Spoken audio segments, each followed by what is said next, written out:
Greetings and welcome to the United States Transhumanist Party Virtual Enlightenment Salon. My name is Gennady Stolyarov II, and I am the chairman of the U.S. Transhumanist Party.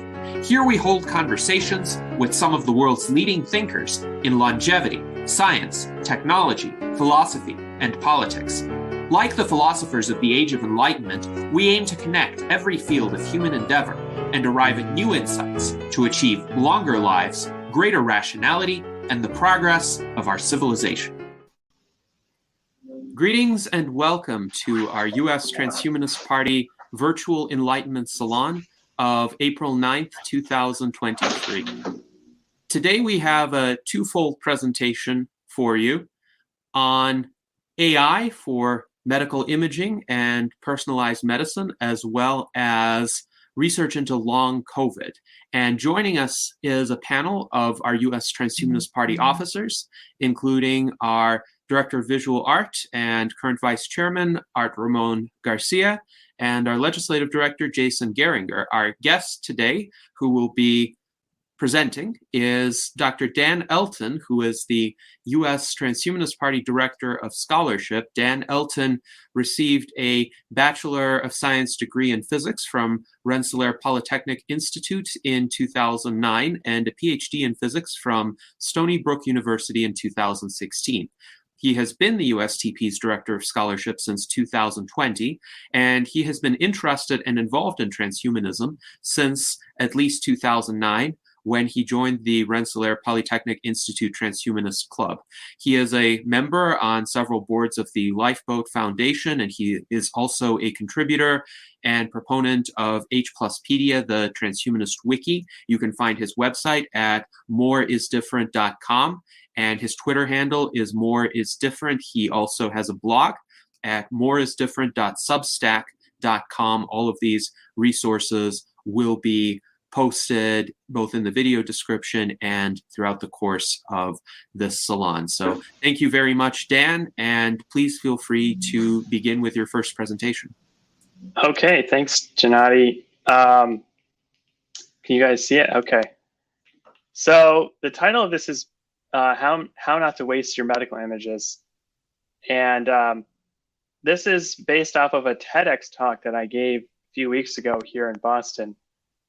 The TEDx talk was only 5 minutes, but this is going to be a little bit longer, and I'm going to go over some more of my research that I did while I was at the National Institutes of Health. So when people think of AI for medical imaging, they often think of AI replacing radiologists.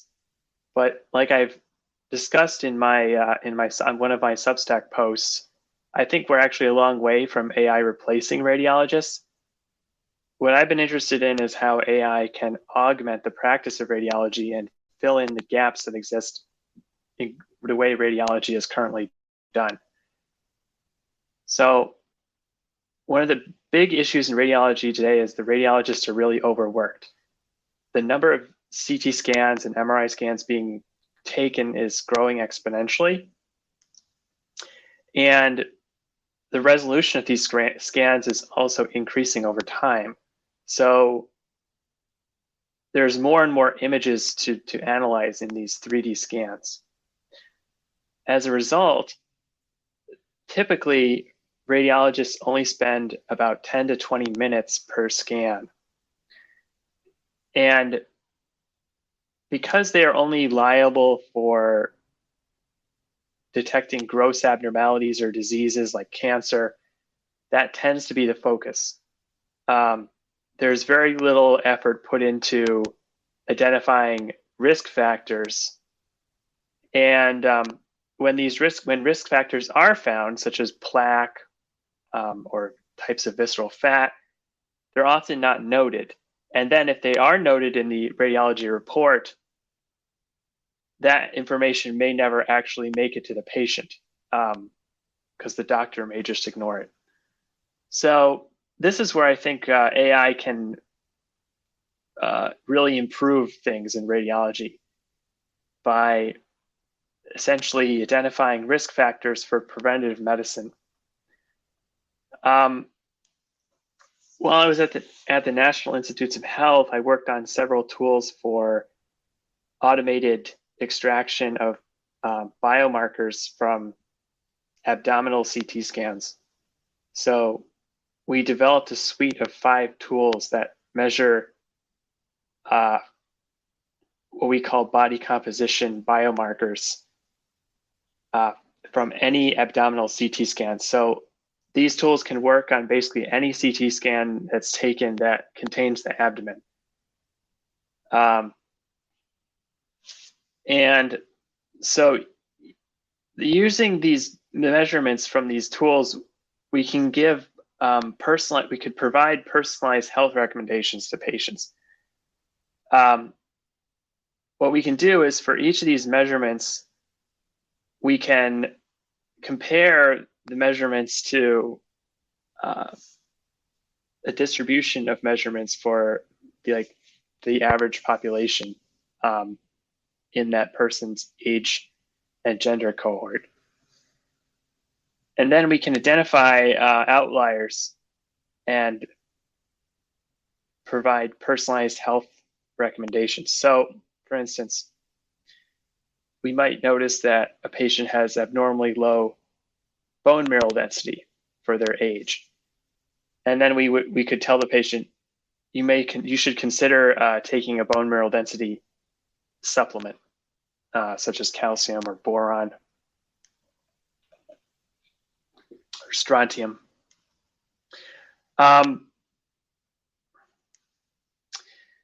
We can also use these biomarkers to predict things like your 5-year survival probability or 10-year survival probability. And what's interesting here is that using these biomarkers, we can get a much better prediction of survival than conventional risk scoring methods. So one of the conventional scoring systems that's used for predicting survival and also predicting cardiovascular disease risk is called the Framingham Risk Score. And this takes into account your cholesterol, whether you smoke, and a few other factors. Using these biomarkers, we can actually get a much better prediction of your 5-year survival and your cardiovascular disease risk. These plots are called ROC plots. I don't really have time to explain these, but basically, for each of these measurements, you set some sort of threshold where you say, if you're above this value, then I'm going to predict that you're going to have cardiovascular disease in the next 5 years, for instance. So as you vary this threshold, your accuracy doing this prediction increases, or your sensitivity, but you can also get more false positives. So basically, these graphs are showing the trade-off between getting sensitivity, which is true positives, and false positives. And so if you were just guessing with a coin flip whether someone was going to survive the next 5 years, basically you would get something along this diagonal. And as you improve your prediction, you get something that's closer to this upper left-hand corner. So anyway, what we see here basically is that just the measurement of aortic calcification, which is how much plaque you have in your aorta, does a better job at predicting 5-year survival than the Framingham Risk Score. We also see, interestingly, that BMI is not useful at all for this prediction. Now, and we can discuss why that is, but here is a visualization that some collaborators at the University of Wisconsin developed that basically shows the output of all 5 AI tools. So what we see here is basically a particular slice of the body, which is at the L1 vertebra. And then superimposed on this, we see the subcutaneous fat in blue, the visceral fat in yellow, muscle in red. And then this green oval is where we do a bone mineral density measurement inside the vertebra. And then here in yellow, you can see a little bit of plaque, which is in the patient's aorta. On the right, we see what's called a maximal intensity projection. And basically, this shows the liver in brown, the spleen in orange, and then the plaque that was found in the aorta is shown in yellow. So basically, this overlay is something that would be shown to the clinician, which basically allows them to verify that the AI tools ran correctly. And this will, increase trust in the system, and also allow them to identify any abnormalities or errors that might have occurred. This is another deep learning model that I developed, which is called an autoencoder model. And this model is just a single model that takes a 3D abdominal CT scan, and then it just analyzes that scan and directly predicts either your cardiovascular disease risk in the next 10 years or your chance of survival in the next 10 years. The accuracy achieved by this model is very similar to the accuracy achieved using the combination of the 5 models I showed before. The benefit of this model is that it runs much faster, and it doesn't require as much GPU memory. Disadvantage of this model is it's not interpretable, so it's basically a black box model. Whereas these 5 biomarkers are basically pretty understandable. So in addition, I talked about the importance of the plaque in the aorta. Another important biomarker for cardiovascular disease prediction or survival prediction is how much visceral fat you have versus how much subcutaneous fat. And this is not very well captured by the BMI measurement, because people can have different distributions of visceral and subcutaneous fat. Sometimes this is called body habitus. People talk about 2 different types of body habitus. So in the top, you see an apple-shaped body habitus.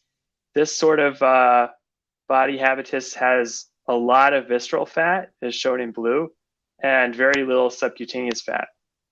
And this is considered very dangerous from a longevity perspective. On the bottom, you see what's called a pear-shaped body habitus. This person has a huge amount of subcutaneous fat and lesser amounts of the visceral fat. So basically, using these deep learning AI models, we can segment out this fat, subcutaneous and visceral fat, and get a precise measurement of how much of each the person has.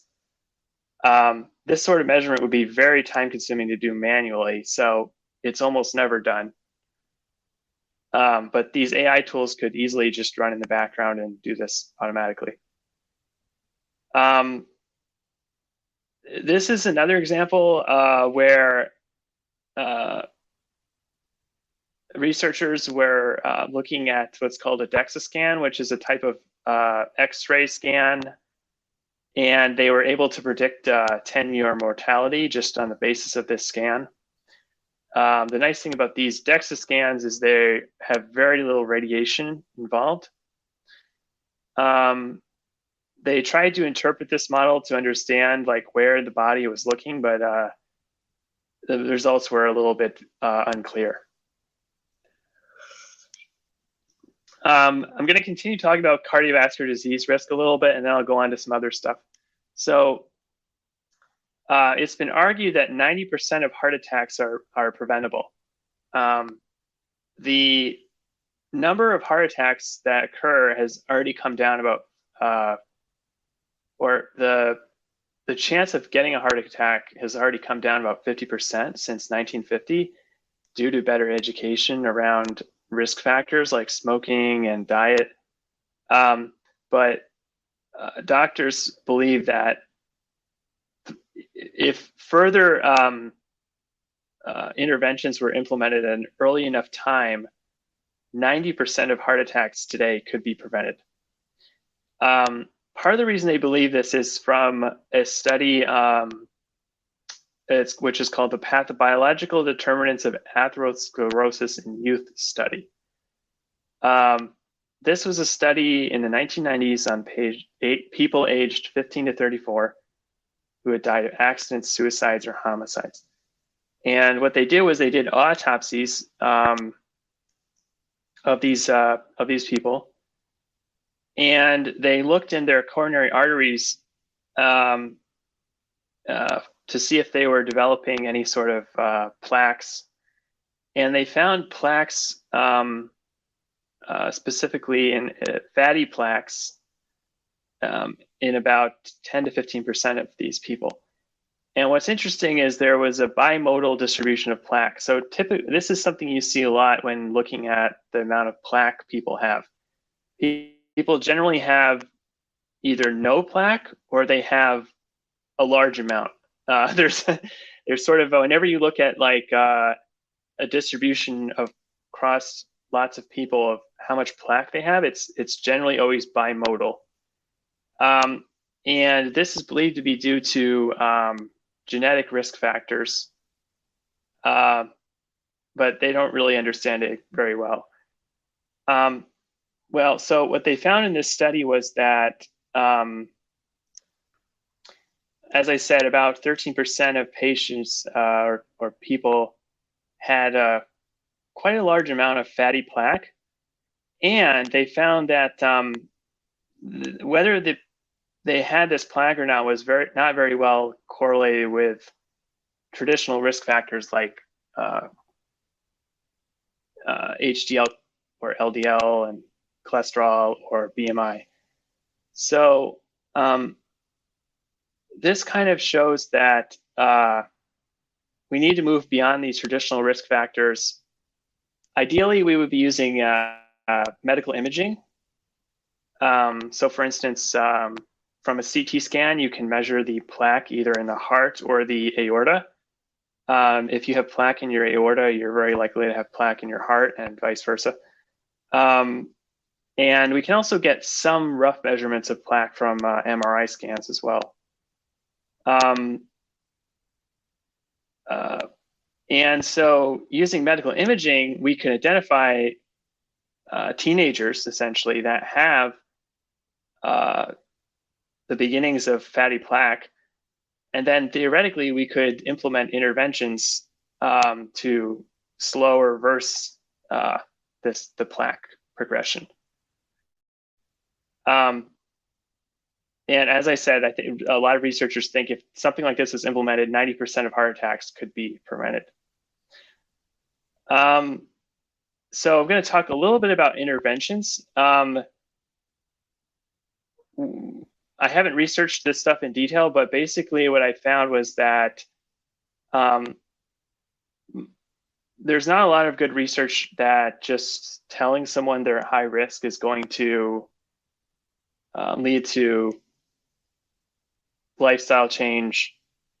The Cochrane collaboration did a pretty extensive review, and they found that interventions using counseling or education aimed at behavior change do not reduce total or cardiovascular disease, mortality, or clinical events in general populations, but they may be effective in high-risk populations. So I think we have to think beyond just, telling people, hey, you're at high risk. I think that might help some people, but it's not going to really have a huge effect at reducing cardiovascular disease.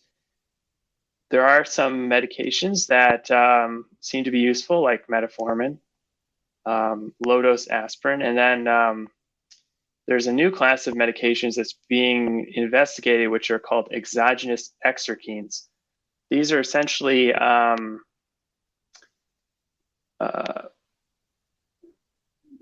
compounds or cytokines that are generated during exercise. So the idea here is to basically mimic the effects of exercise biochemically by basically injecting these agents exogenously. This is a very new field of research, and one of my friends at the University of Albany is looking into this. And then, of course, there's gene therapies that are under development. One of the most well-known is the PCSK9 gene therapy, which is under development by Verve Therapeutics. This is a gene therapy that targets the liver and reduces the I think it's the LDL cholesterol, if I'm remembering correctly. So this is very exciting. Let's see. So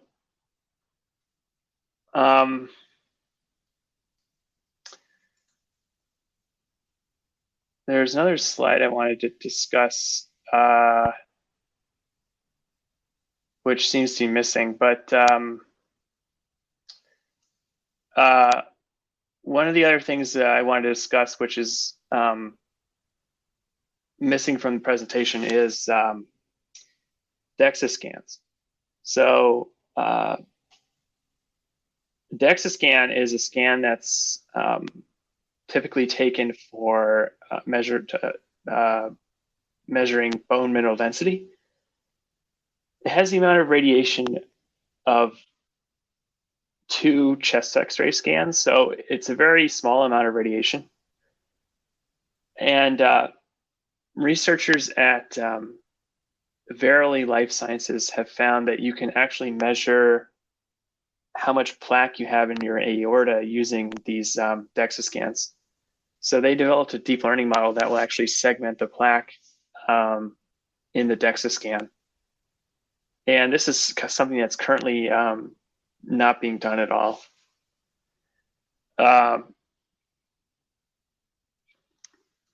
It could be done, but I think because of the time constraints radiologists are operating under, they're just not doing it. So I had a picture of that, but unfortunately it seemed to have gone missing. So now I'll just talk about some of the other work I did while I was at the NIH.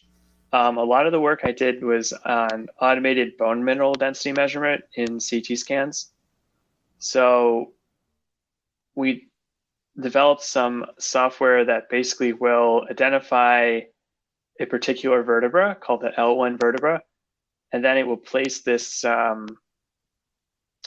cylindrical region of interest inside the vertebra, and it will measure the bone mineral density. So using this, we can identify people that are have early stages of osteoporosis. We can also track bone mineral density over time if people had multiple scans. And then we can also do what's called frailty risk assessment or fracture risk assessment by combining the measurement of bone mineral density with the measurement of muscle density. we can basically predict how likely someone is to get a fracture. So this is a case study where there was a 59-year-old woman who received a CT scan for colorectal cancer screening. And what you can see in the CT was that she had very low bone mineral density, and she had very low muscle density. And 3 months later, she actually fractured part of her hip.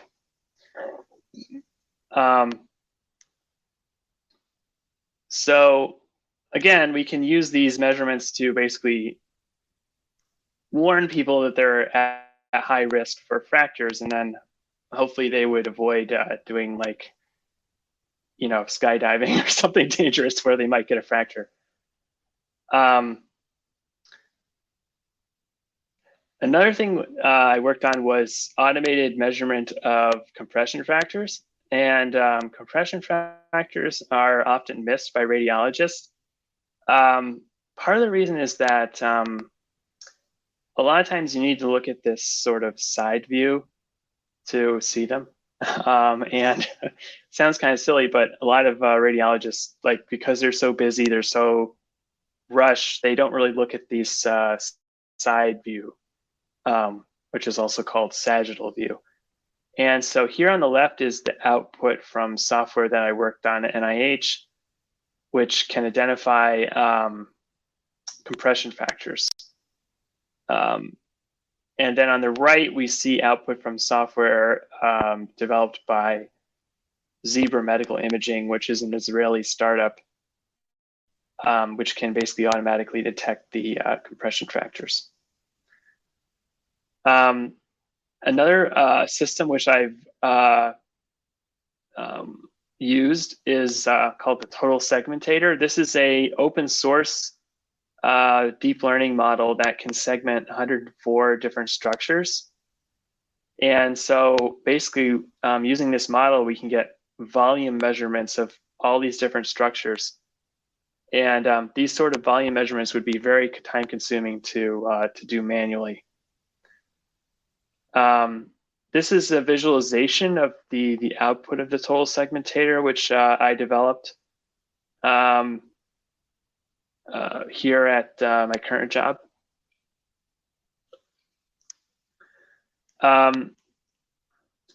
This is a model I developed at NIH, which basically automatically segments the liver into 9 different regions, or wait, seven different regions. And so the liver looks very homogeneous, but it can actually be separated into 7 different subregions based on the arteries that are feeding into it. And by looking at the relative volumes of these different regions, we can actually diagnose cirrhosis of the liver. And we can also categorize the severity of the cirrhosis into standard reference categories. This work was featured on the cover of Radiology Artificial Intelligence, which is one of the premier journals in radiology.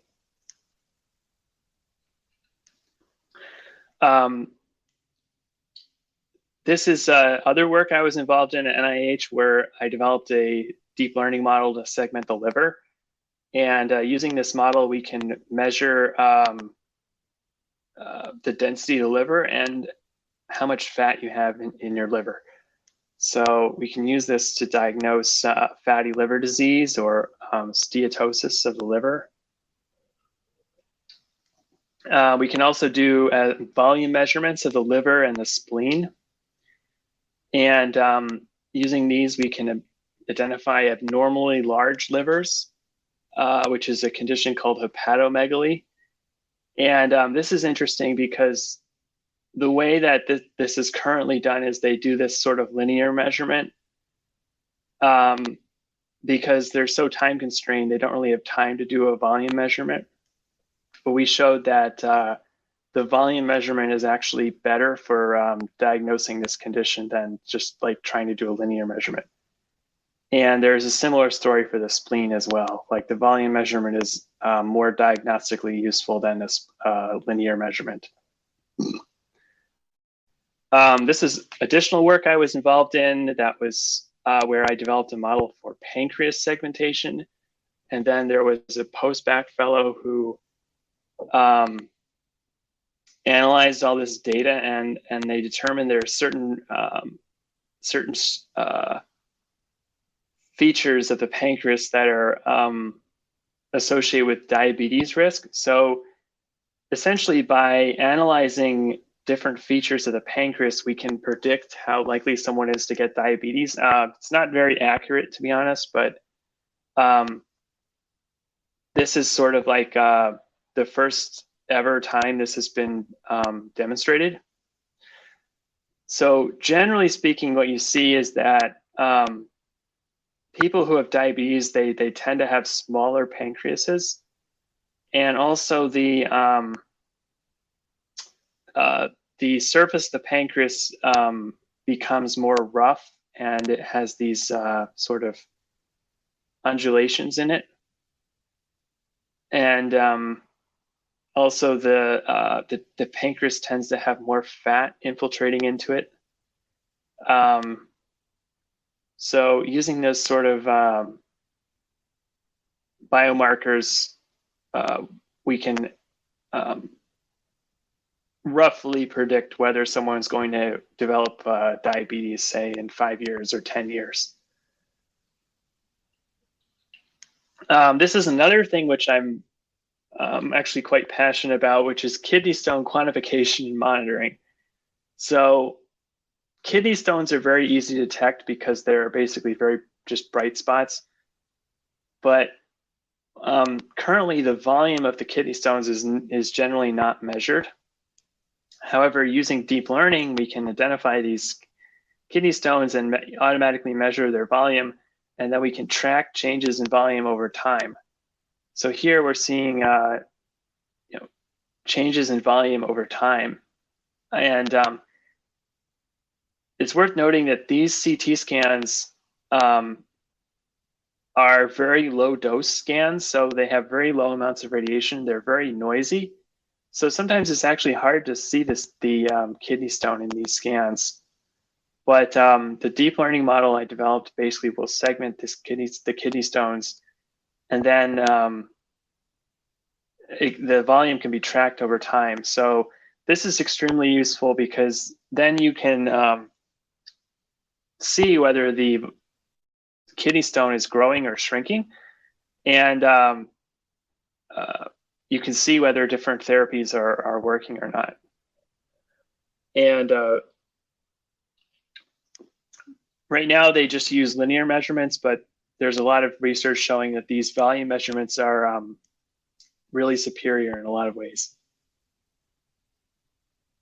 So basically, in summary, there's a lot of low-hanging fruit here for deep learning in radiology. I talked about the biomarkers and risk prediction. I talked a little bit about catching things that radiologists miss. And then, of course, deep learning could be used to help with cancer screening. But the reality is that hospitals have been very slow to deploy these sort of AI systems. Part of that is because they lack the expertise. And then another part of it is that they don't really know how to pay for these things. So that's why I'd like to propose a different model for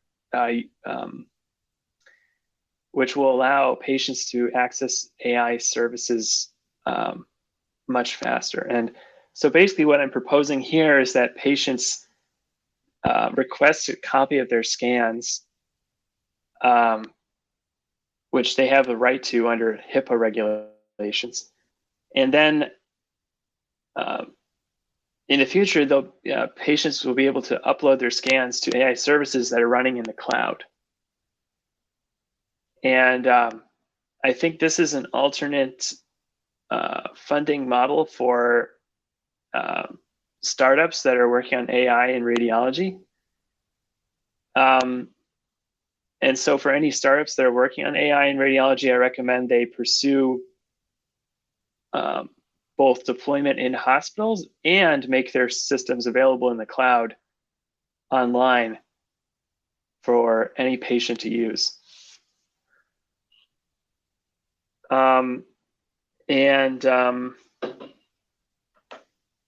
That's it. So thanks for listening. I'll take any questions. All right. Thank you very much, Dan, for that fascinating presentation. Mike Lazine wonders what programming language or languages was used for these tools that you created?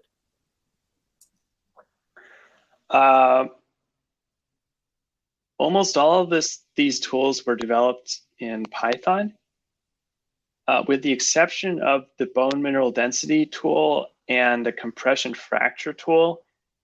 Those were actually developed in C++ by previous researchers at NIH many years ago. And so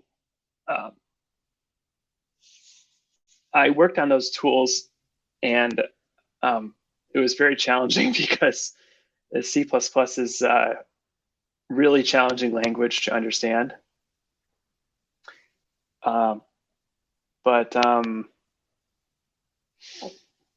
Yeah, all the rest of the tools were developed in Python using the PyTorch package for deep learning. Yes, Python is a much more accessible programming language. Indeed, even I, who am definitely not a computer programmer, have used Python and various statistical packages in there. And Python can be used for programming games as well. So it definitely has a lot of multifaceted applications. Mike Lazine has another question. He wonders, how can we get these AI tools that you made out to a lot of the people in the healthcare industry? And you proposed one model, which is for AI radiology startups to essentially adopt these tools and contract with patients directly. And of course, then the patients have to get all of their medical records from the hospital. Sometimes that is not an easy process, even though one has the right to obtain those records. Going through the hospital bureaucracy and getting people to actually respond to one's request is an entirely different challenge. And I'm wondering, do you foresee any sort of opportunities for integration into healthcare systems of these tools so that patients, especially those who don't have the time or the resources or the persistence, frankly, to request their own records, could still take advantage of these diagnostic possibilities, which are really beyond what standard medical procedures offer right now? Yeah. Unfortunately, there isn't anything available right now. There is a website which is called Chest X-ray Age, or cxage.org, where you can upload your chest X-ray image and it will predict basically your, what they call biological age. They developed a system that looks at your biological age, which can be different than your chronological age. So there is a website where you can upload your chest X-ray, and there's also a website from Stanford where you can upload your chest X-ray and it will identify like 5 very common diseases. But other than that, there's nothing really. I'd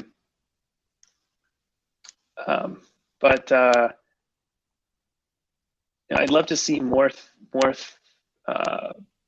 stuff like that, where AI models are deployed and made available online. If you're just making it available and you're not like selling it, I don't think it needs FDA approval. If you are going to be selling it, then unfortunately you do have to get FDA approval, which is a bit cumbersome. But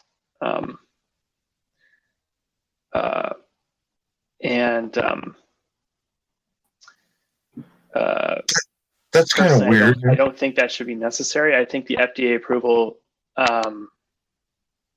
process should exist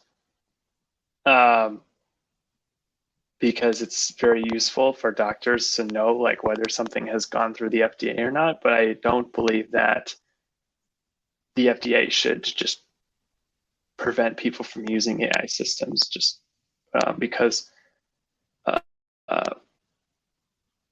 it's way too much of a burden on people developing these systems, and also you know, some of these things are just doing basic measurements, and it's similar to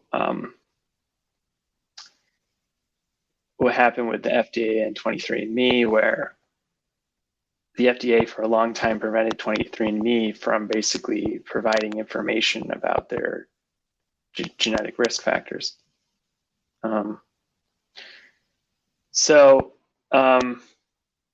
Anyway, that was kind of a long-winded answer, but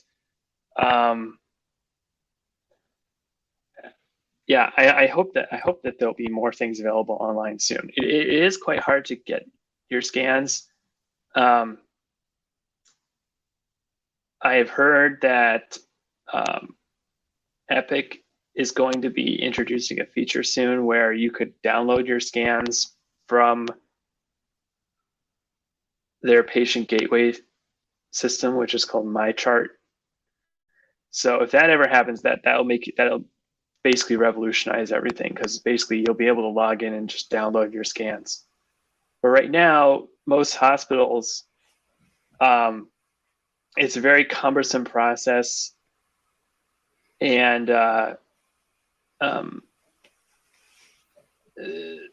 hospitals are actually kind of greedy. Like, they don't want to share because they want you to be using their services, right, for all your medical care. They don't want you downloading your scans and then getting, services elsewhere. So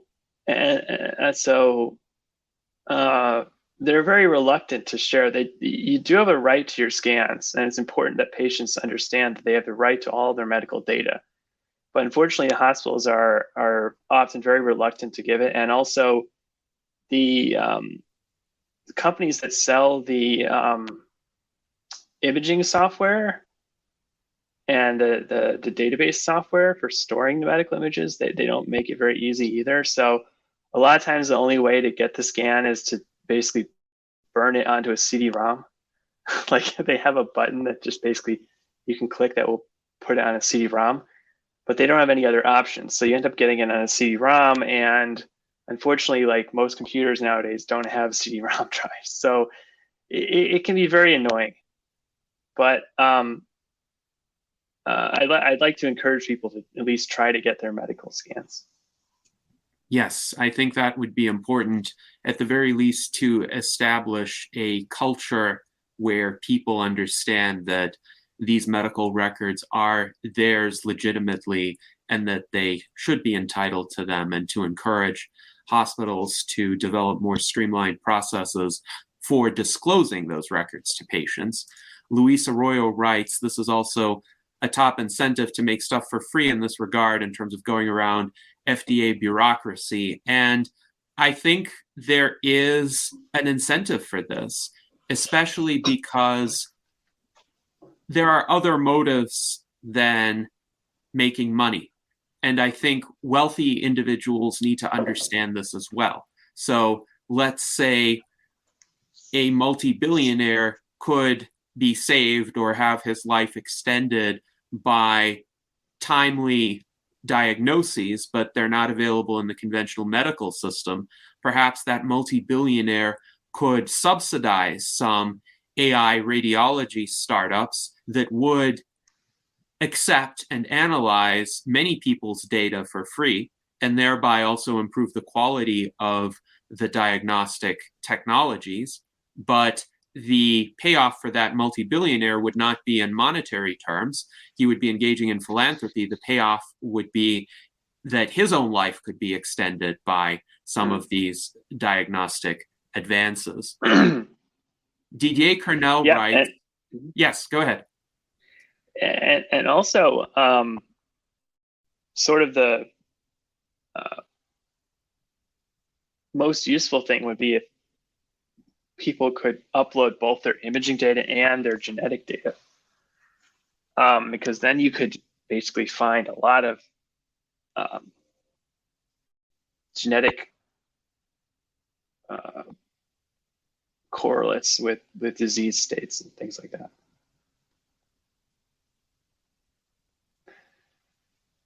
But I don't think there's any like large data set right now of both imaging data and genetic data.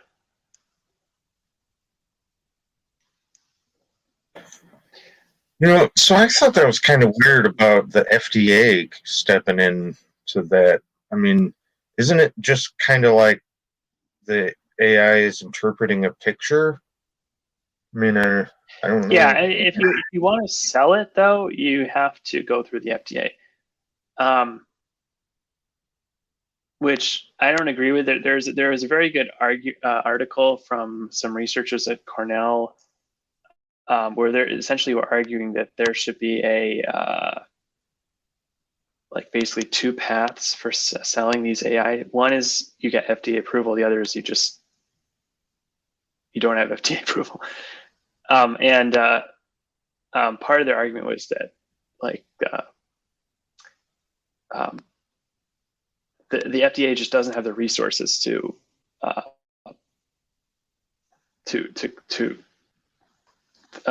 review all of the applications that are coming in.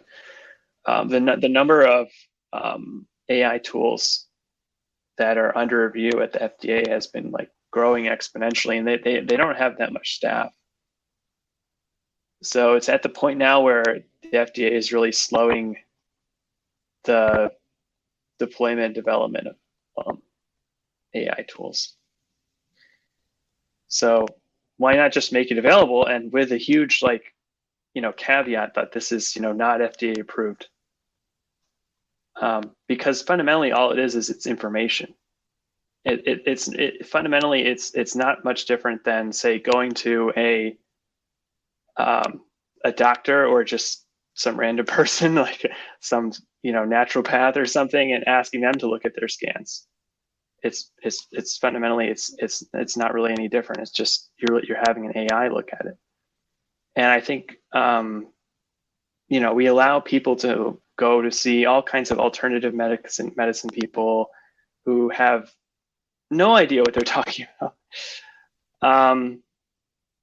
But we allow that because the FDA is not allowed to interfere in the practice of medicine, and they're not allowed to prevent people from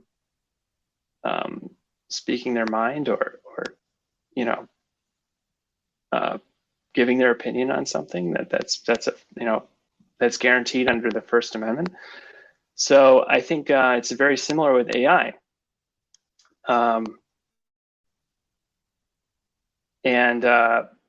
You can argue that you have the First Amendment right to listen to what an AI has to say, and then make your own informed opinion on whether you're going to trust that AI or not. Of course, I still think the FDA should exist, and they should do very rigorous reviews, because I think that sort of like stamp of approval is extremely useful for doctors and patients. But I don't think they should just be banning all AI.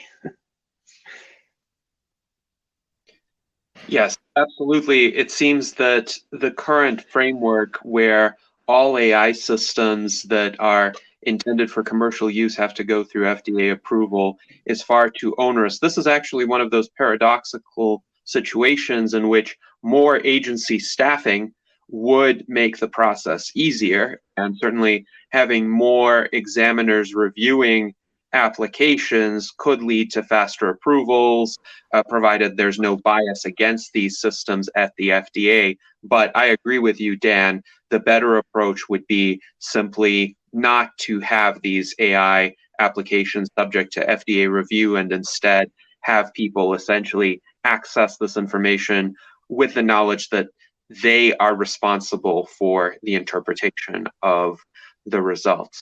Didier Cornell writes that this is an interesting conversation, and there should be a place where it is possible to share these data, but sadly it does not exist, not in the US, not in Europe, probably not in China. So hopefully that could be rectified, perhaps in an open source collaborative kind of manner where patients will volunteer to share their own data. And indeed, there are services that are working to make this happen. One of them is, of course, CureDAO, with whose founder, Mike Sin, we had a previous Virtual Enlightenment Salon. Now I would like to go to Daniel Tweed because he has a number of questions. Please proceed. Oh, hey, great job, Dan. By the way, I want to start simulcasting these back on the Clubhouse app. I recently getting back into using Clubhouse more. So we have a U.S. Transhumanist Party on Clubhouse if there's anyone that wants to join. So yeah, a few questions. What is the resolution limit of the current CT scan kind of technology? Well, it depends. It depends on the scanner. So typically, the size of those pixels is about 1 by 1 millimeter. Okay. And then the thickness of each slice is like 1 to 3 millimeters. So, and they've been about that. They've been about that resolution for 10 to 15 years. So, they're pretty high resolution. Yeah, and I guess you can also tell from the density of the image too. Get a lot of detail. Some of those images that I showed with the kidney stones, they're very high resolution, but they're also very noisy because they're not using a lot of radiation. So that's kind of another factor. So couldn't we? They're increasing in resolution over time. There's a newer type of scanner that's called a photon counting CT scanner that's even more high resolution, and so yeah.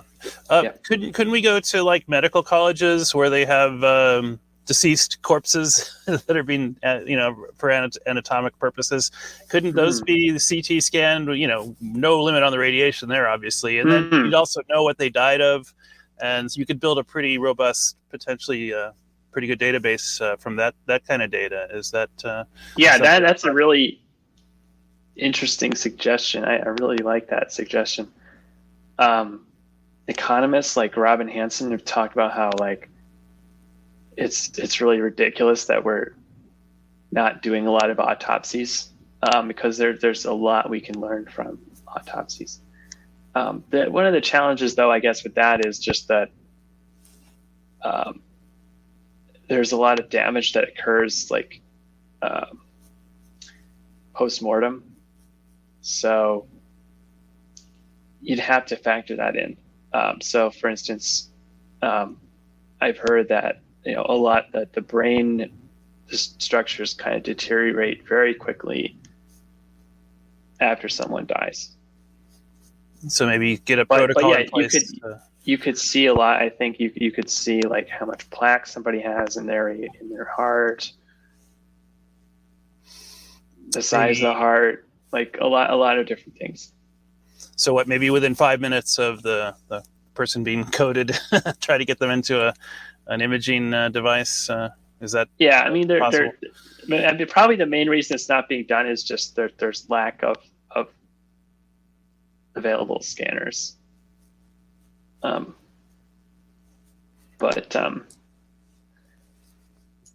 Theoretically it could be done, which that would be really interesting and useful. Another thought that occurred to me is I remember in early school, they would show these pictures of smokers' lungs, and it's like, oh my God, look how awful this is. Don't ever smoke.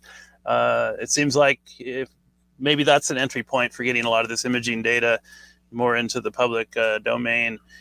Is it's kind of a scared straight educational program. Yeah, unfortunately, they don't really focus on risk factors that much. So what happens is that the radiologist may see plaque in the aorta or in the heart, or sometimes they see plaque in mammograms, like inside the breast tissue. They'll see like plaque, atherosclerotic plaque. And so the radiologist will note like plaque in their report. Like they'll just be like a little note, like minor plaque or something.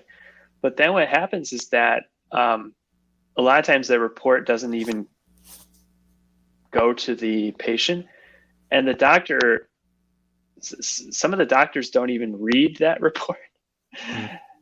And then if they do read it, they may not relay that information to the patient.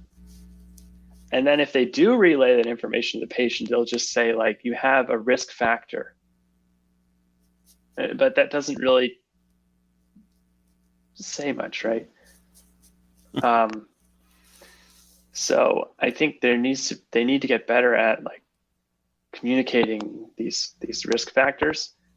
One of the ways you can do it, which some people think is a bit more effective, is to say like, instead of just saying you have a risk factor, say you have you're say 45 years old, but you have plaque in your heart that we would expect someone who is 70 years old to have. So you can say something like that. And that's kind of more informative.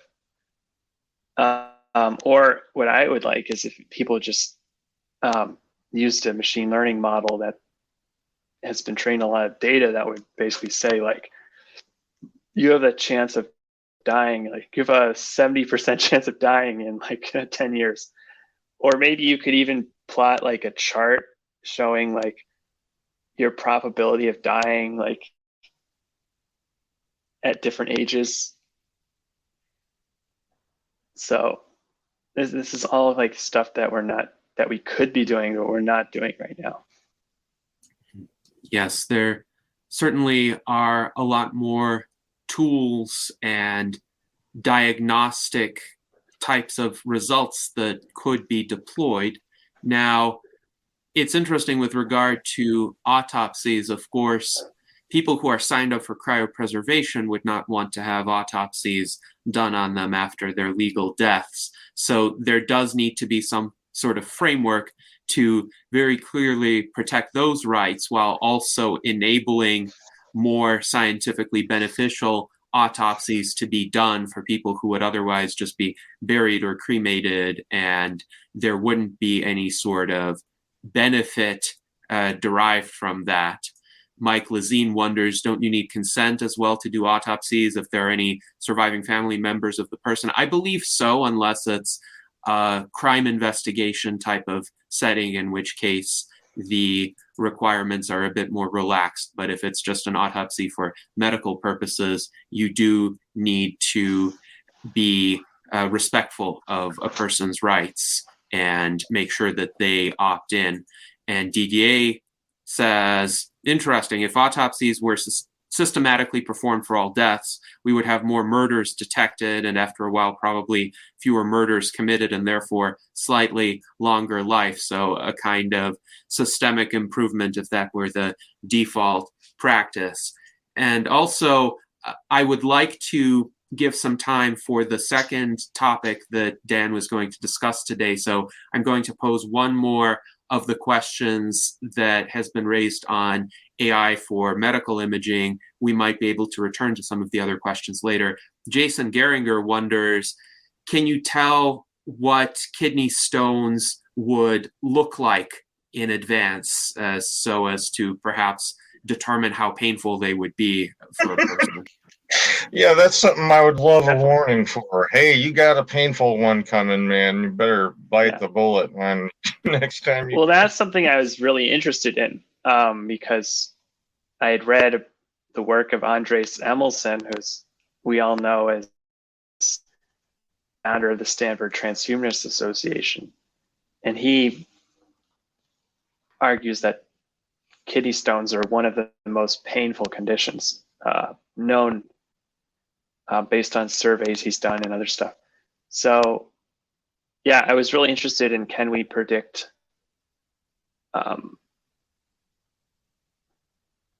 whether a kidney stone is going to grow, become like very symptomatic, or whether it will just pass spontaneously and without a lot of pain. And there's actually like very little work on this.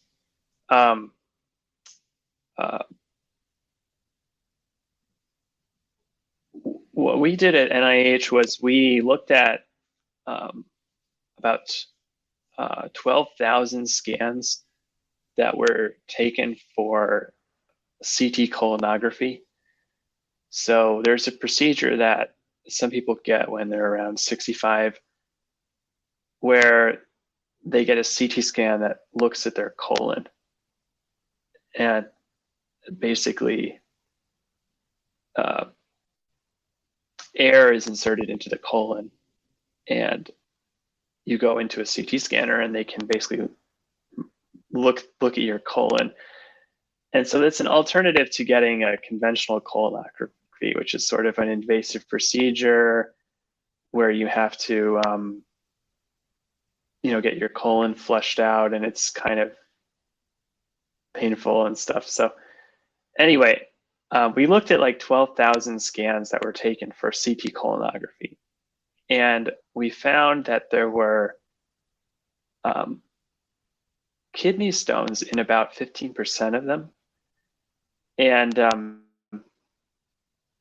we believe that most of those kidney stones were asymptomatic.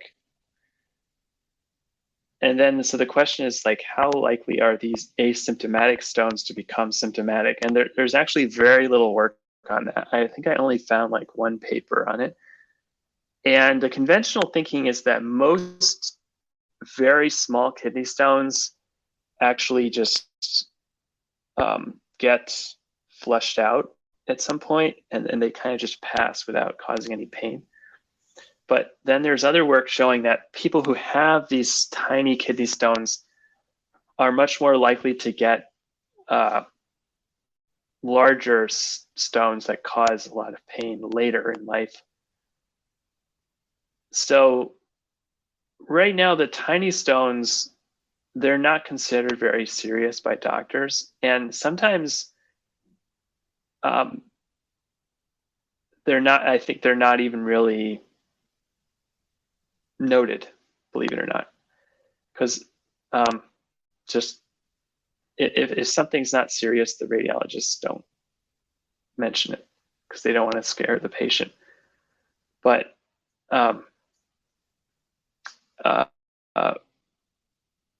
having a very tiny stone in your scan is a huge risk factor, and we can prevent kidney stones just by like drinking more water, not consuming so much salt, things like that. Then there can be larger stones, and some of them actually can be shaped like a staghorn, so they basically have this horn shape. And those are basically, I think, very painful, and they're so large they require surgical removal. So yeah, so they can get really nasty, and you were asking earlier, like in the chat, whether they can be shaped like spiked balls, and they can be. Certain kidney stones, they can be like really spiky. Yeah, so my brother told me horror stories about he had kidney stones, and yikes. And so I, being the crappy little brother that I am, I wrote a song about it. Sent it to him. That's anyway, it was funny. Well, if any of our audience members are interested in our conversation with Andres Gomez Emelson, we had a virtual enlightenment salon with him on April 18th, 2021. It was actually our longest salon in USTP history. So a fascinating discussion about which experiences are the most painful and which can bring the most happiness, the best hedonic states to humans. Now, we have a comment from Alethea who writes, so many people already just use Google or WebMD for medical questions and get thousands of conflicting answers, often harmful and definitely not peer-reviewed or science-based. So any answers from the AI-based diagnostic services are going to be more reliable and less likely to mislead than what people encounter already routinely on the web. Art Ramon, please go ahead. Yeah, I mean, if there's a company that does digital imaging and they want your code, can they do a FOIA request for it and integrate it as a feature into their software? And then if the FDA is having an application approval bottleneck, can't they also do a FOIA request for their whatever software they use for their approval process and give them an AI enhanced version of that software to make them more efficient? So is it possible for these companies to get a FOIA request and get your code? Because I know it's been possible, like with the Veterans Affairs. Well, I don't think they could get the code because through a FOIA request, because that's considered like proprietary information. But certainly anything. It happened at the VA. I know private corporations. Maybe if it was government developed, then people would have a right to it. So, for instance, all the stuff I developed at NIH, it cannot be commercialized very easily because it was developed within the federal government,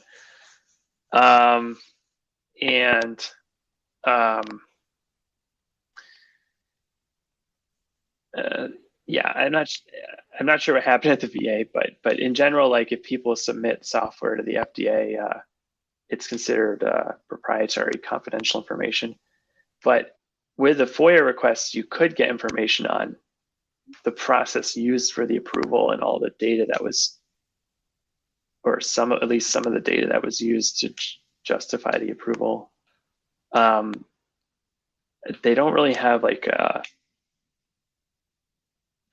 super standardized process. So I don't think they have software they're using that helps them with the approval itself, but you could definitely get information. However, it would take several years. So like I have a FOIA request to the FDA in May 2021, and I still haven't received any information, and they told me actually it would take another 2 to 3 years. So the total time typically is like 4 or 5 years for any kind of non-trivial request, and then for trivial requests it's like typically about a year or 2 years. So it's very slow. That just seems like another opportunity to create some AI enhanced tool for their FOIA request also. I mean, there are bottlenecks, and with AI, I mean, these bottlenecks can be addressed. So I guess someone needs to, someone who wants to commercialize and make it's profit. More of a, it's more something that needs to be solved. Legislation. Like, there should just be legislation that forces the FDA to just make everything available for the purpose of public scrutiny and transparency. So I think that's the solution. of course, AI can theoretically help with a lot of different things. Mm-hmm. Yes, having this information available upfront and published by the agency would actually be better for everybody involved. It takes a lot of time and effort to respond to information requests because one has to compile a lot of information from disparate repositories or sometimes even emails that are relevant to the request. So it's better to publish that up front, and that way users can download it. The agency doesn't have to spend time responding to individual requests if it's public information that people have access to by right. But having to wait a few years for a Freedom of Information Act request kind of defeats the purpose of that entire process. So now I think we should proceed to the second part of your presentation, Dan, on long COVID and what you found through your research, through your personal experience. Please tell us about this, because I think this is an issue of interest to numerous individuals. About 1 in 5 Americans, by some measurements, is suffering from some sort of long COVID symptom or has experienced it. Mm-hmm. Yeah, well, it's a really large topic. I just published 2 posts on Substack, which I've spent a lot of time writing. The first one is on a theory I developed while I was suffering from long COVID, which I call the false alarm theory. This term actually comes from a doctor, Paul Garner, who has written about long COVID and his experience with long COVID. And it's worth pointing out, Paul Garner is not just some random UK doctor. He was involved in the founding of the Cochrane collaboration, which is widely respected for their meta-analyses and very rigorous standards of evidence that they use. And he actually led the infectious disease division of the Cochrane collaboration for many years. He's widely respected for his work on tropical diseases. And he wrote a number of articles in The Guardian about, in British Medical Journal, describing his experience with long COVID. And his experience was very similar to my experience. And so those articles really resonated with me when I was dealing with long COVID. And he talked to a physician in Norway who has developed a theory of long COVID fatigue, where he describes the fatigue as a false alarm. So essentially it's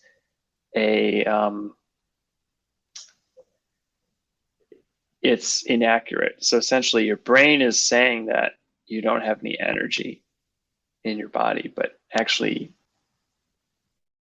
you do. So it's very similar to certain types of chronic pain situations where people may complain about back pain, but actually there's actually no damage to their back. So I have written a very detailed post on this whole theory and kind of connecting it with some other ideas.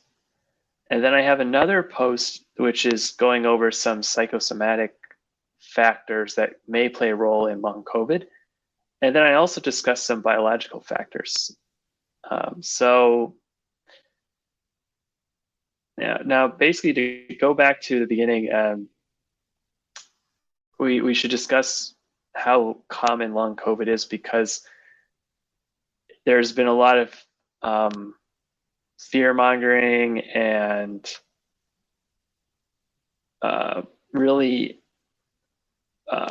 poor slop question. So most of the studies that have tried to measure how common long COVID is, they're just based on surveys of COVID patients.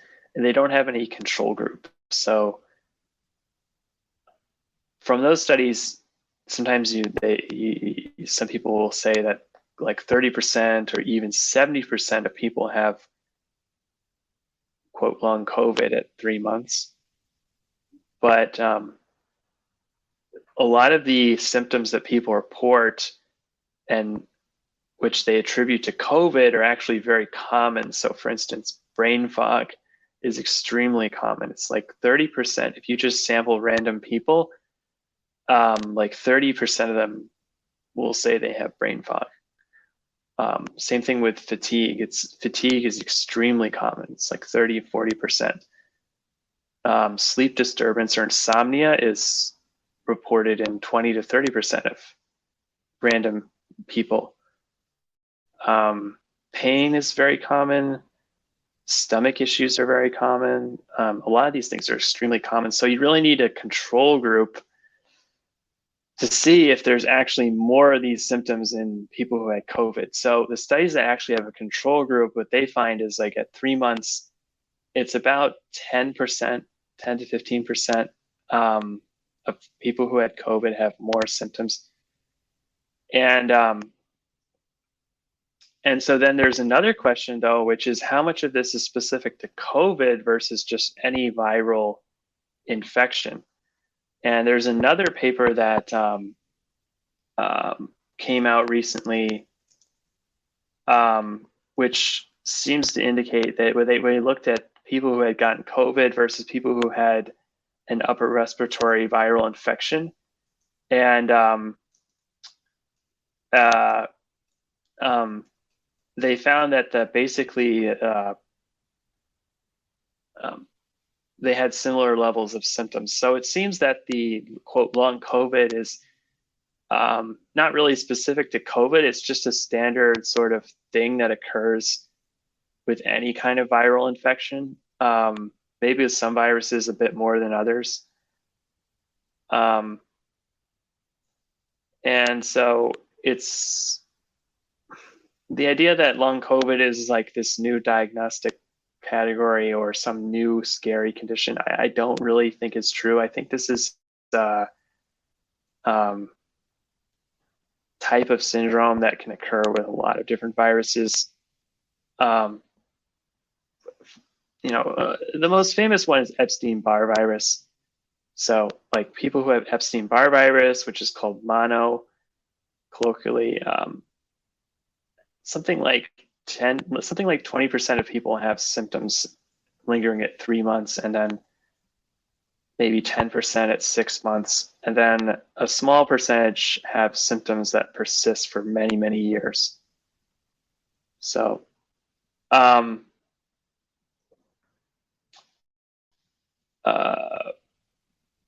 so basically, if you want, I can go into there are basically 3 things I kind of want to discuss: the false alarm theory, other psychosomatic symptoms, and then biological effects.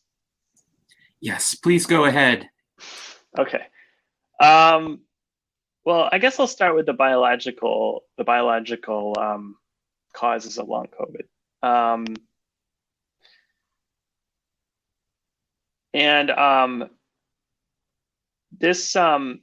And so I've looked into this a little bit, and there's a lot of different theories.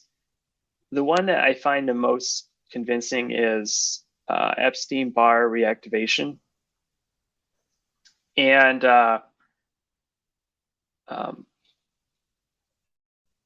in my second post, in the appendix, I linked to a lot of different articles on this. So I think there's the most research supporting this particular idea out of all the different ideas that have been proposed for long COVID.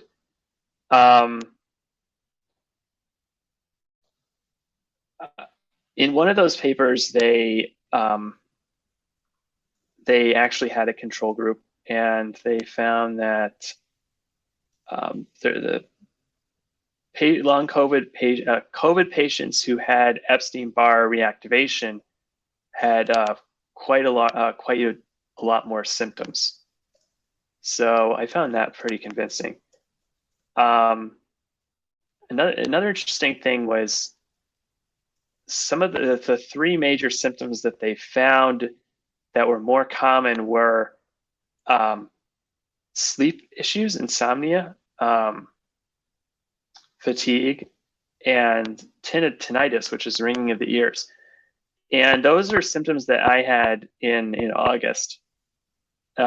Basically all through August, I had very extreme insomnia, where I was only sleeping 3 to 5 hours a night. And then I had extreme fatigue, where I could not walk more than, say, a block.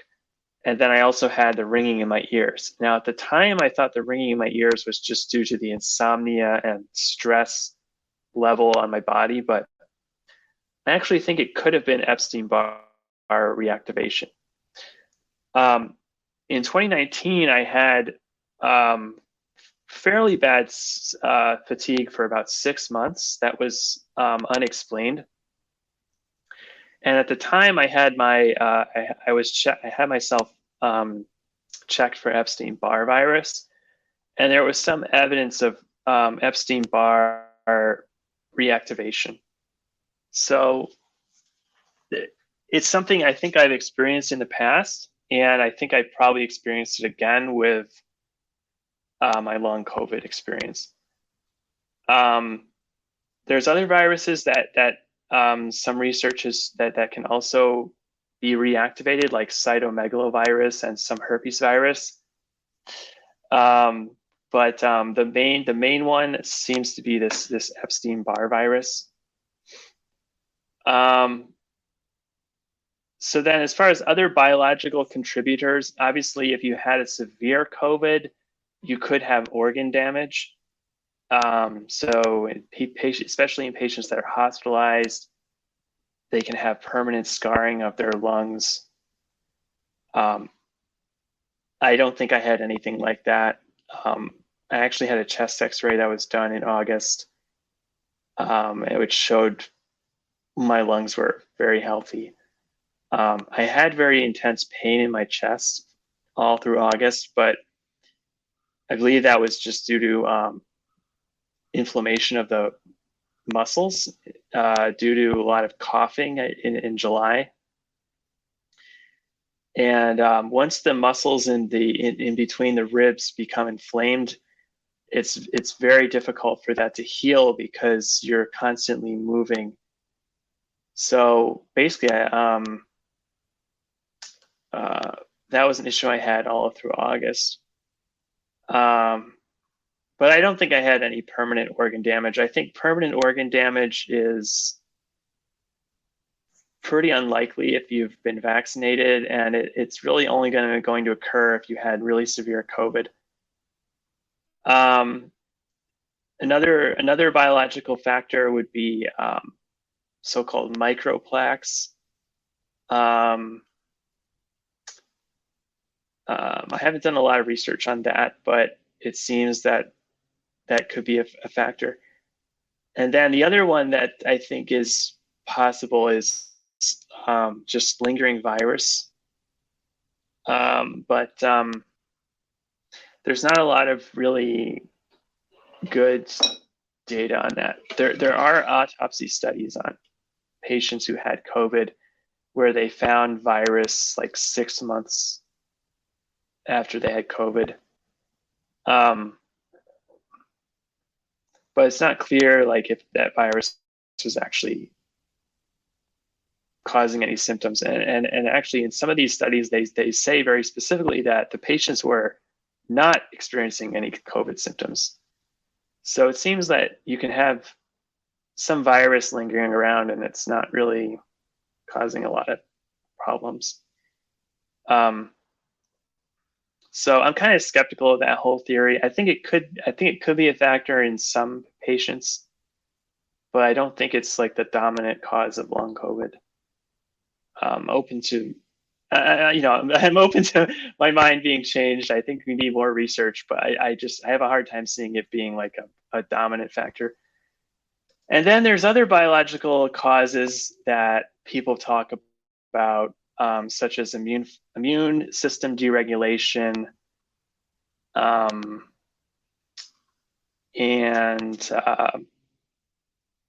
things like that. If you look at a lot of the papers on immune system deregulation in long COVID, some of them actually say that they think it's because of the latent virus reactivation. So,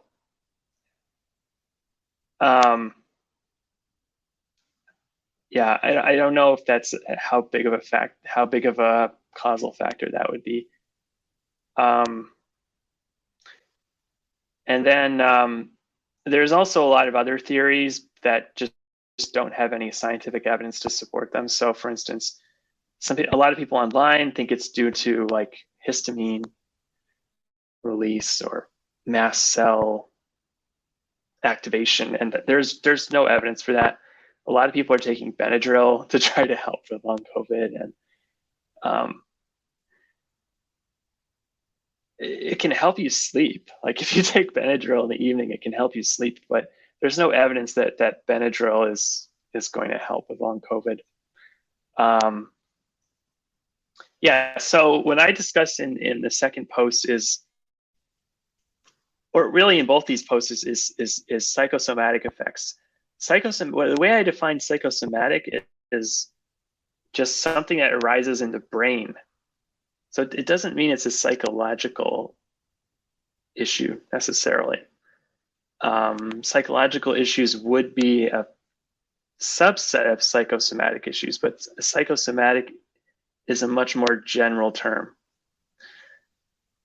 So in the second post, I talk about some pretty common things people generally are aware of, like depression, insomnia, and anxiety, right? But what I don't think a lot of people realize is that the degree to which these psychological problems can cause physical issues in the body. So for instance, with depression, people think that it's just feeling sad, hating yourself, complaining a lot, like that sort of thing. But actually, severe depression causes a lot of problems in the body and a lot of somatic symptoms. So it can cause fatigue, obviously. It can cause aches, muscle aches. It can cause upset stomach and cramps in your bowel. It can cause hyper activation of your sympathetic nervous system and stress. So I just feel like in general, people aren't aware of a lot of the physical symptoms of depression. And same thing with insomnia and anxiety. So I was just discussing a lot of these because I think what happens with a lot of long COVID patients is they've read about the biological causes, and so they rush off to a doctor and get a lot of tests done. And then the doctor tells them, oh, you're fine. And they feel like gaslighted because they haven't, because they're suffering all these different symptoms.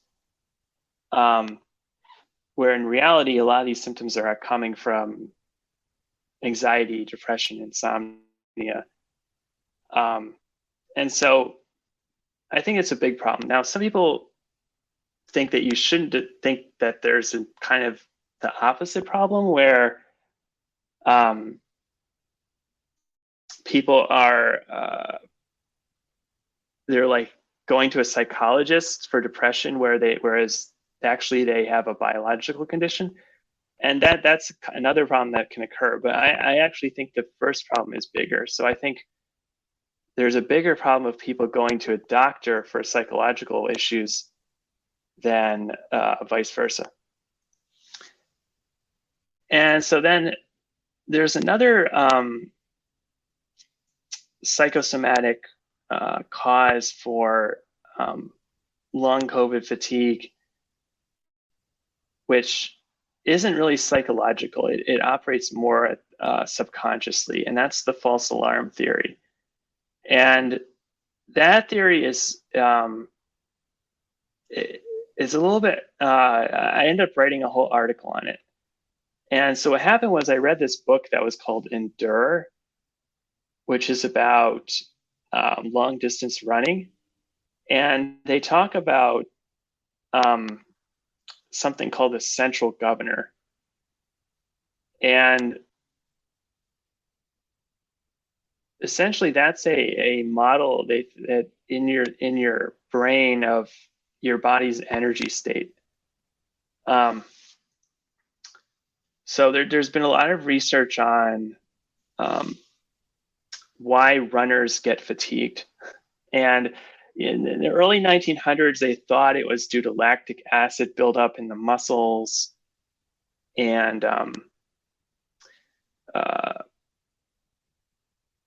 that's only part of the story.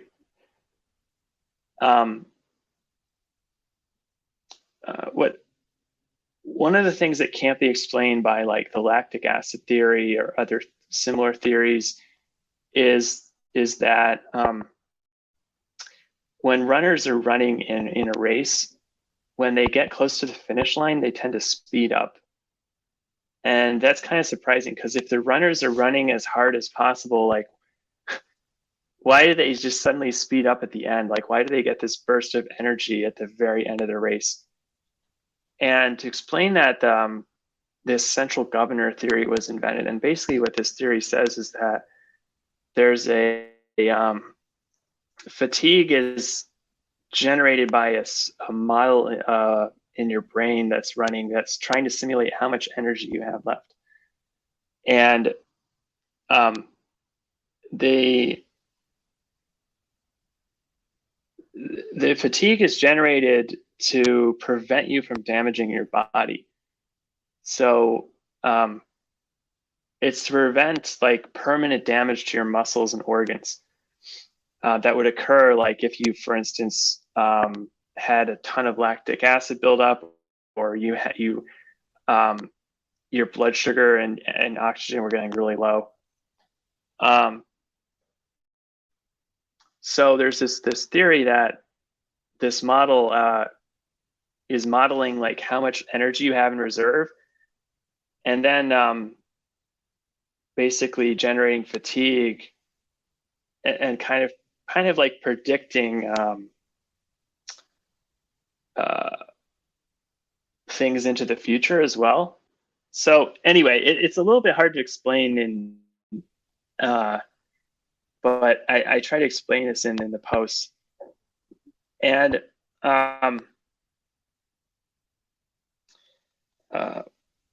so the false alarm theory is that when patients with long COVID, this model can get out of whack, and essentially it is generating this fatigue, which is out of line with biological reality. This could occur if, say, the model it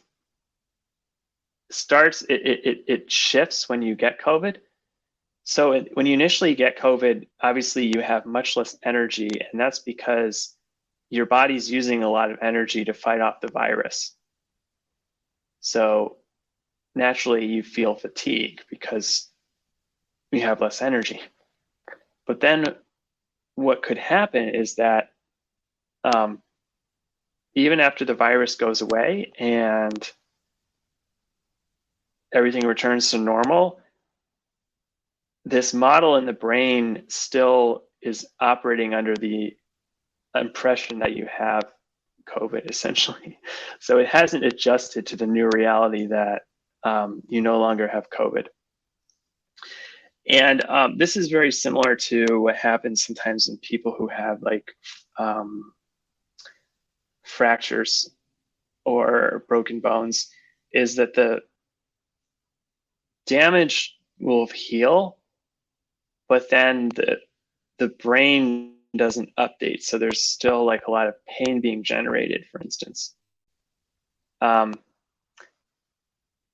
general, like this sort of thing is called functional neurological disorder. So functional neurological disorder is a very broad category, but a lot of functional neurological disorder is this sort of thing where the brain has a certain model it's using that's no longer accurate. And so it's generating pain, it's generating these symptoms that are just based on a faulty model.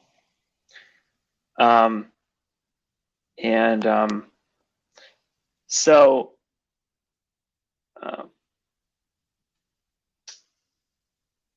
this sort of thing really like kind of made a lot of sense to me.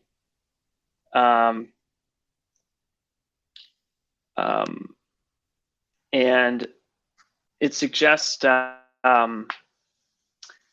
one way you can treat this sort of condition would be like just through gradual restoration of activity and exercise, which itself is very controversial.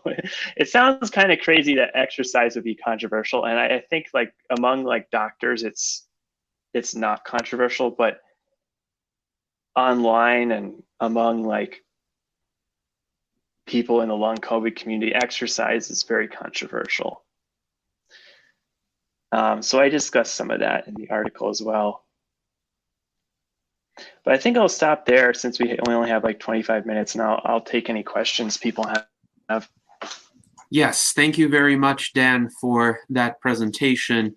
And it is quite enlightening to delve into potential neurological or psychosomatic causes for certain long COVID symptoms. And I know that for me, once my cardiac MRI showed no damage to the heart, no scarring, no past myocarditis, structurally the heart was fine, I felt comfortable in returning to my former exercise regimen. Now, I'm not as fast as I used to be, but for instance, over the course of this past week, I was able to run 10 miles the day after running 6.5 miles. And then 2 days later, I ran 7.25 miles. And my resting heart rate did not increase afterward. And I'm noticing that my heart rate is behaving more normally as I have continued to run. I think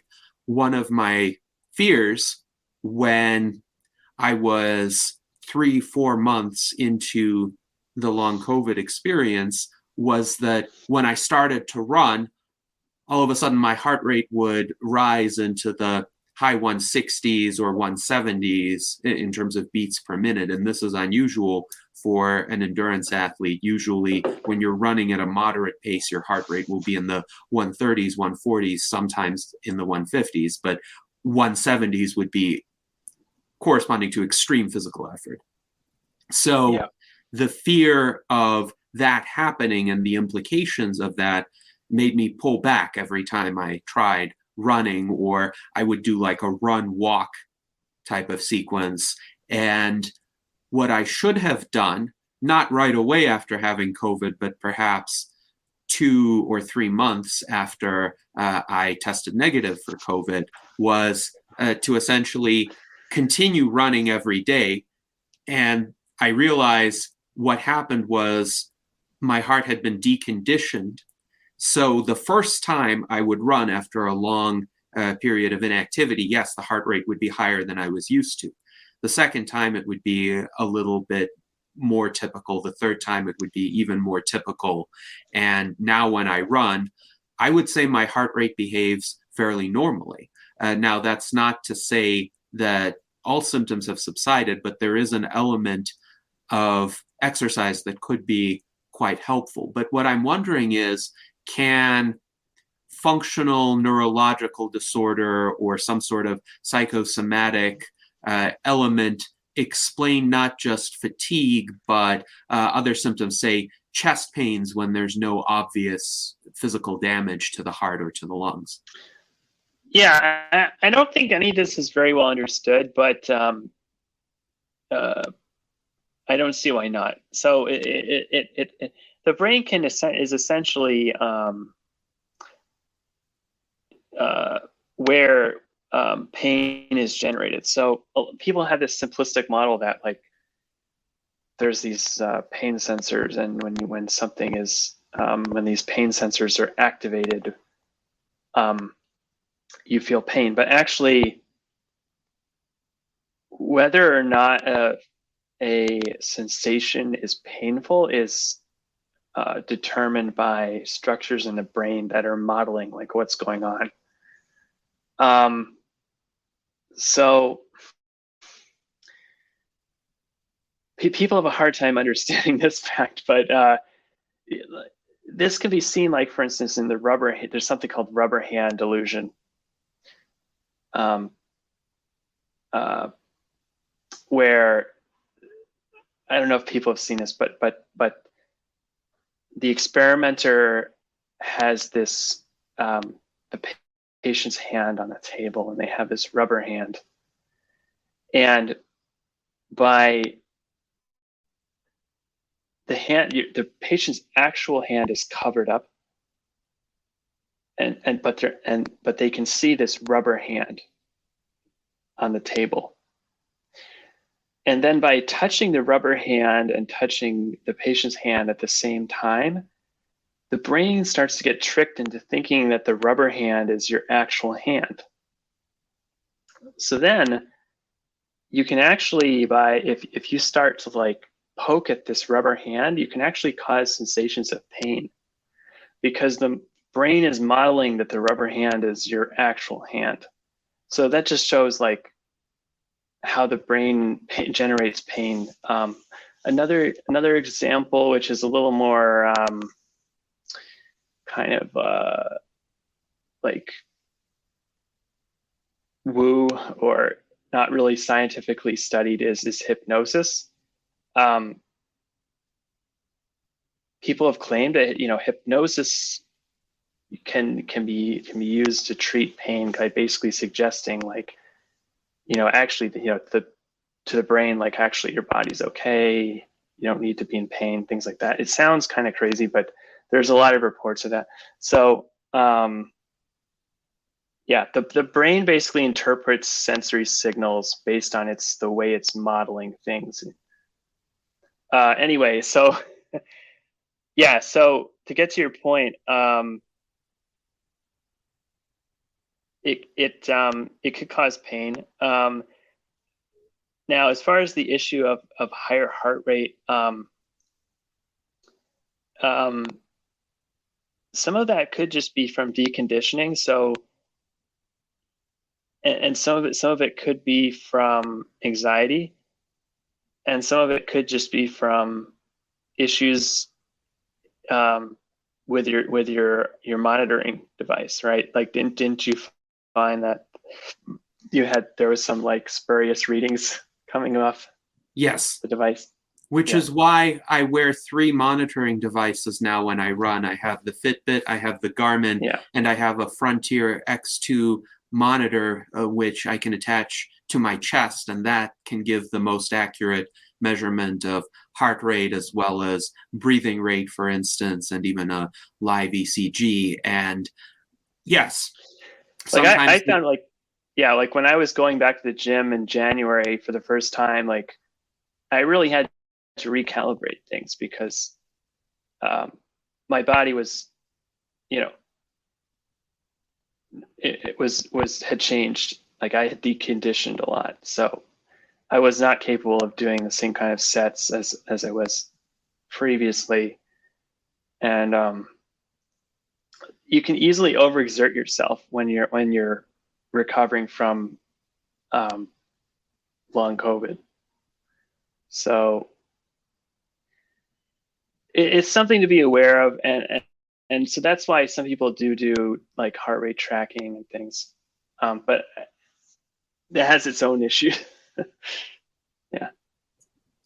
Yes. Well, thank you for that response, and hopefully this will help some people who are experiencing long COVID symptoms and seek to recover from them. And wish to find something that they could do, even though a lot of mainstream medical practice would just not really have any suggestions for them other than doing the diagnostic tests to rule out organ damage, which I think should be done. I think people need to have the comfort that's level. A great point, Gennady.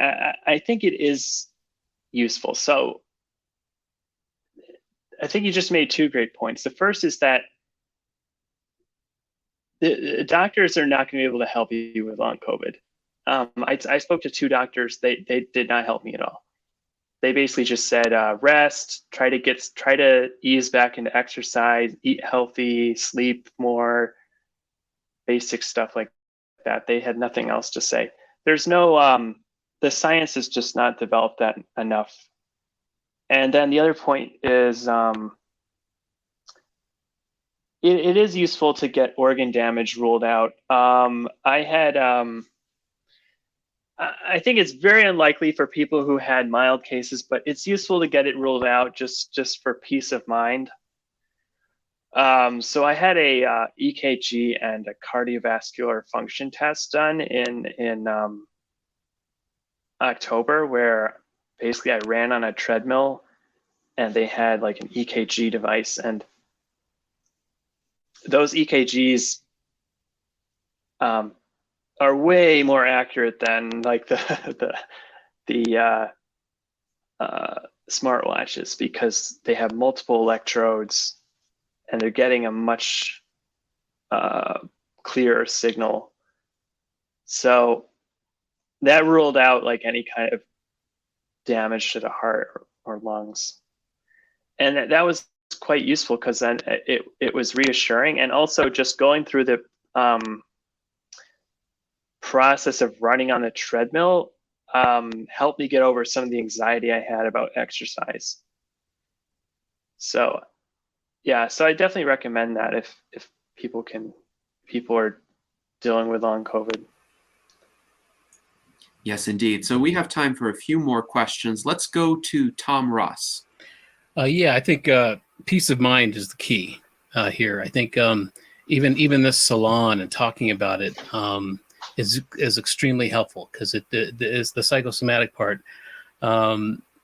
Is really important if people understand. So a lot of this could be anxiety, as you said, the false alarm thing. I'm going to read your posts now, and even understanding lactic acid. I mean, a lot of people, one of the big lies about it is that it's produced by the muscles during exercise, but it's actually it's produced to soothe the muscles, to soothe the depolarization that happens in muscles during exercise. And so just knowing things like that, just the knowledge is really a way to abate the anxiety that would come, the false alarms, the concerns.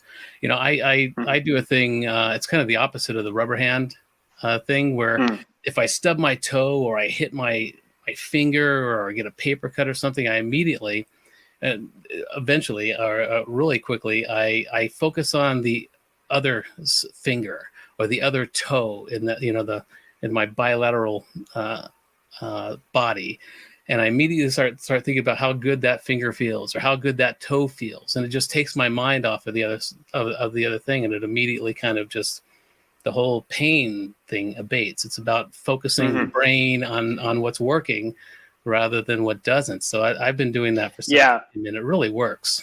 Well, that's another whole thing I didn't really even get into, which is when you focus on certain things, you tend to magnify them in your head. So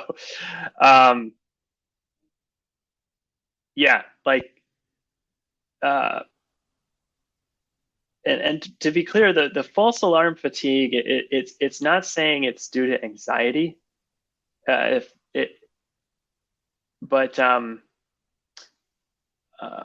Anxiety can be a big issue.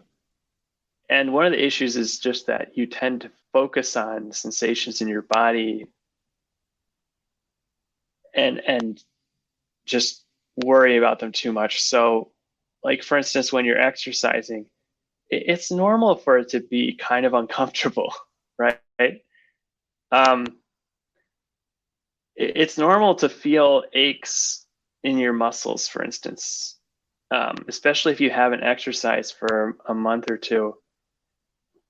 And so just recognizing that's normal, it's not life-threatening, is helpful, because it's very easy to get anxiety that there's some weird post-exertional thing going on, or some weird long COVID issue, when reality is it's just a normal thing, right? And especially with a lot of the fear mongering in the media, it's very easy to get anxiety. Yes, well, one sees reports in the media of healthy people essentially dropping dead, athletes dropping dead on the field. And there are some who allege this is due to vaccines. I don't believe that. I do think they may have had some sort of COVID-related damage, but they also were exerting themselves to far more extreme extents than most of us would when we exercise. Now, Daniel Tweed wonders, what is the mechanism for the brain to update the body image? And I think this would be a great question to conclude our salon. I don't think it's understood, and because I've read a little bit about functional neurological disorder, and I haven't seen anything about why some people get it, whereas some people don't get it. So I don't think it's understood at all.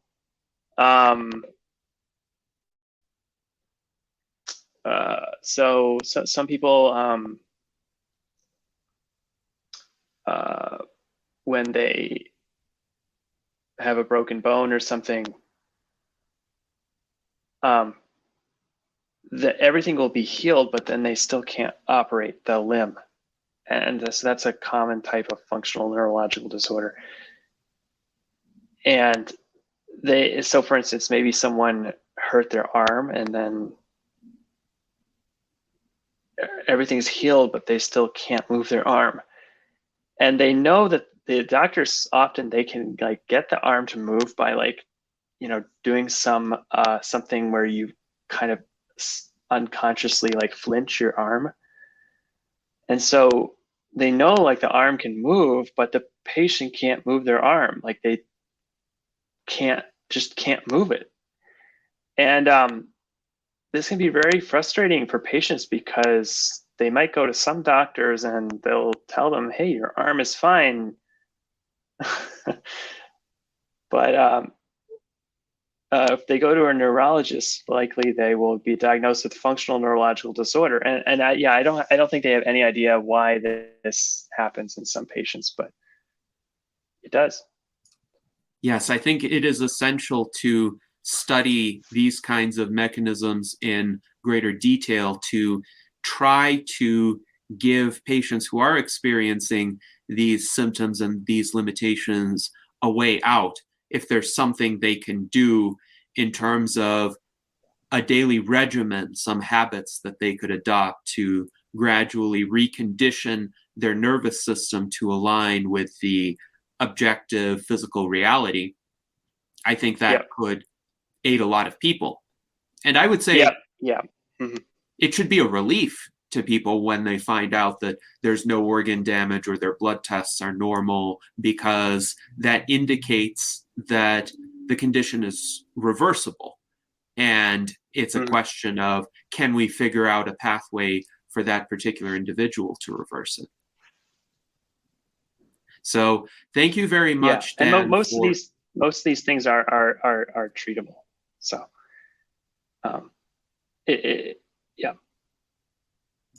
Yes, indeed. Yes, indeed.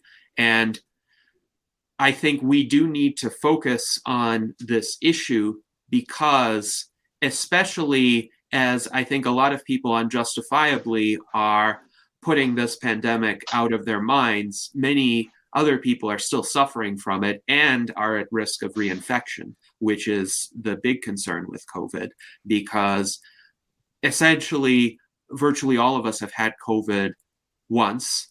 Some have had it multiple times, but studies do show the more times one contracts COVID, the likelier it is that serious damage will arise. So preventing that, as well as helping the patients who are suffering from long-term effects, would be essential to truly overcome this pandemic as a society. So thank you very much, Dan, for 2 fascinating presentations today.